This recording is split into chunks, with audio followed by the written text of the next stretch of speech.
I wish that I were in a mood for good humor, but I'm not. We are hell-bent in the direction of destroying our planet, and frankly, we appear to be doing very little about it. Decades ago, visitors from other planets warned us about where we were headed and offered to help. But instead, we, or at least some of us, interpreted their visits as a threat and decided to shoot first and ask questions after. The inevitable result was that some of our planes were lost, but how many were due to retaliation and how many were as a result of our own stupidity is a moot point. Wilbert Smith, one of the first Canadians to take an active interest in the subject of UFOs, asked the visitors about the accidental destruction of our aircraft by flying into the vicinity of a flying saucer.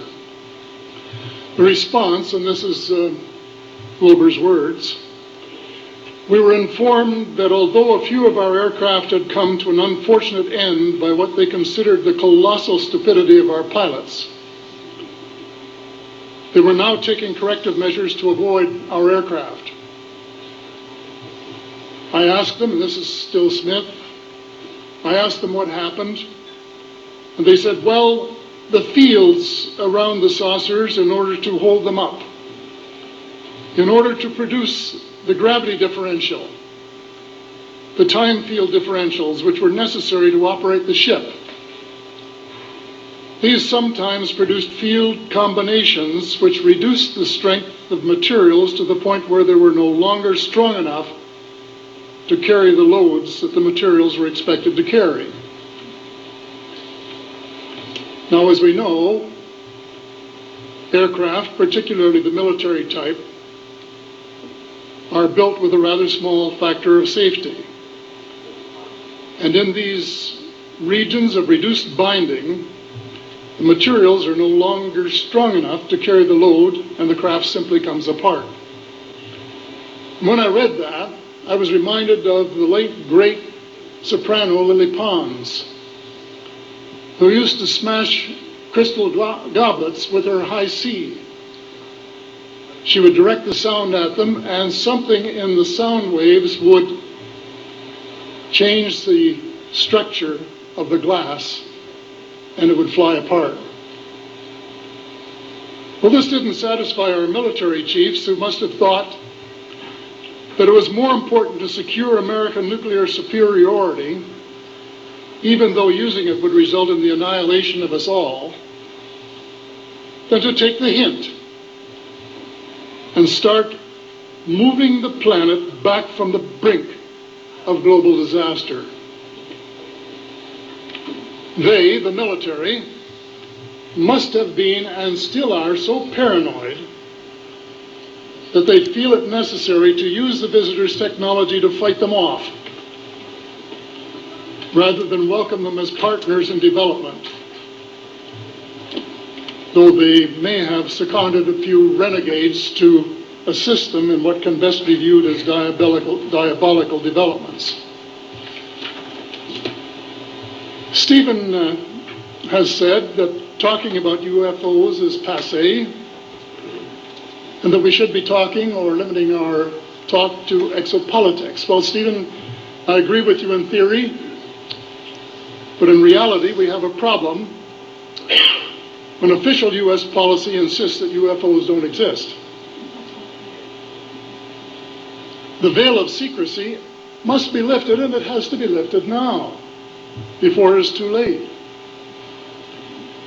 It is ironic that the U.S. would begin a devastating war, allegedly in search of weapons of mass destruction, when the most worrisome developments in this field are occurring in your own backyard. It is ironic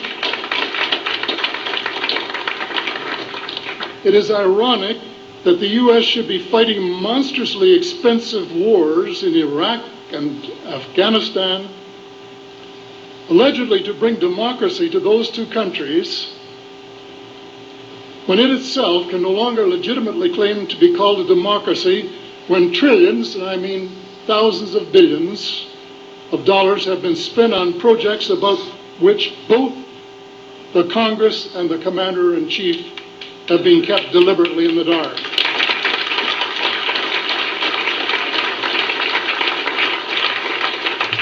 How much has been accomplished in 60 years of feverish activity by some of the most educated minds in the United States?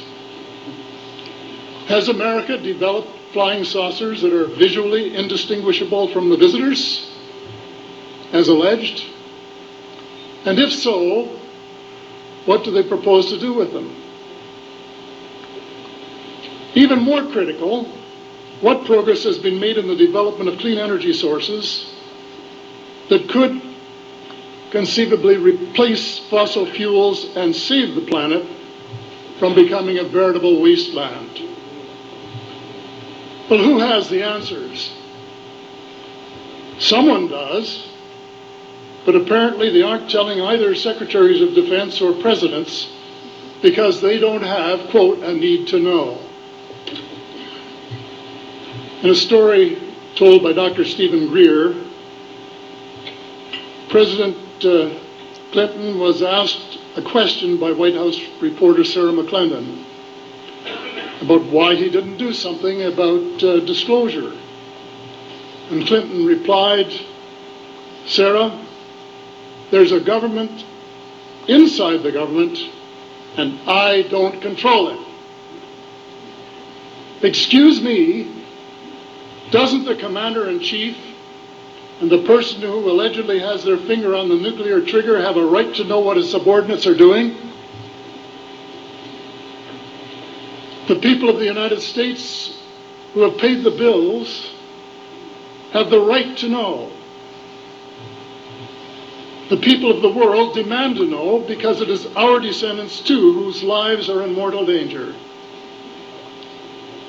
It is time for the people of the United States to launch a new war against the evil of lies, deceit, and darkness, and go all out to win the victory of truth and transparency and light.